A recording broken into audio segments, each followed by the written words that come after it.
అందరికీ నమస్కారం. Welcome to our channel oneness విజిటమ్ with the divine blessings of doctor బ్రహ్మర్షి పత్రిజీ. నేను మమత. సో మనం లాస్ట్ వీడియోలో కర్మయోగం 1లో స్టేజ్ ఏ గురించి తెలుసుకున్నాము. ఈ వీడియోలో స్టేజ్ బి గురించి తెలుసుకుందాము. సో కర్మయోగం 1లో స్టేజ్ ఏలో మనము ఏం తెలుసుకున్నామంటే, నీవు ఇతరులకు మంచి చేయకపోయినా పర్లేదు, చెడు మాత్రం చేయకు. అంటే మన వల్ల మంచి జరగకపోయినా పర్లేదు, కానీ చెడు మాత్రం జరగకూడదు అనే జ్ఞానాన్ని మనము స్టేజ్ ఏలో పొందడం జరుగుతుంది. అండ్ ఆ స్టేజ్ ఏ కంప్లీట్ చేసుకున్న తర్వాత, అంటే కొన్ని జన్మల పాటు ఆ జ్ఞానాన్ని మనం ప్రాక్టీస్ చేసి మన అవగాహనలోకి వచ్చాక, అది మనకు అర్థమయ్యాక మనము మళ్ళీ స్టేజ్ బిలోకి ఎంటర్ అవ్వడం అనేది జరుగుతుంది.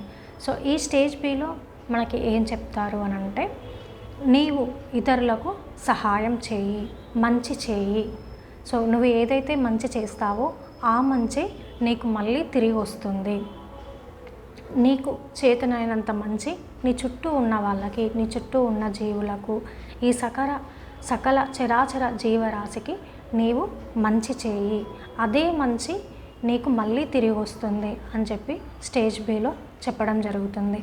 అంటే అన్నదానం చేయి, వస్త్రదానం చేయి, విద్యాదానం చేయి, చెట్లను నాటు, రోడ్లను వేయించు, సంఘం గురించి ఆలోచించు. నువ్వు సొసైటీకి ఏదైతే చేస్తావో సొసైటీ నీ గురించి కూడా ఆలోచిస్తుంది, సంఘధర్మం కూడా ఉంటుంది. కాబట్టి సో మనం ఏ విధంగా మనకి సహాయం చేయదలిస్తే మనము ఆ విధంగా ఇతరులకు సహాయం చేయడం, దానివల్ల మళ్ళీ నీకే మంచి జరుగుతుంది. నువ్వు ఏ విధంగానైతే ఇస్తావో ఆ విధంగానే మళ్ళీ తిరిగి పొందడం జరుగుతుంది. నువ్వు ఎంత మంచి అయితే చేస్తావో అంతే మంచి మళ్ళీ నీవు తిరిగి పొందడం జరుగుతుంది అని చెప్పి స్టేజ్ బిలో చెప్పడం జరుగుతుంది.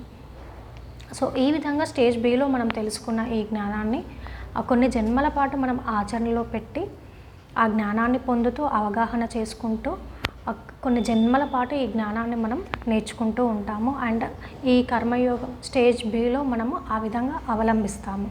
సో నెక్స్ట్ వచ్చేసి స్టేజ్ బి కంప్లీట్ అయ్యాక మనం స్టేజ్ సిలోకి ఎంటర్ అవ్వడం జరుగుతుంది.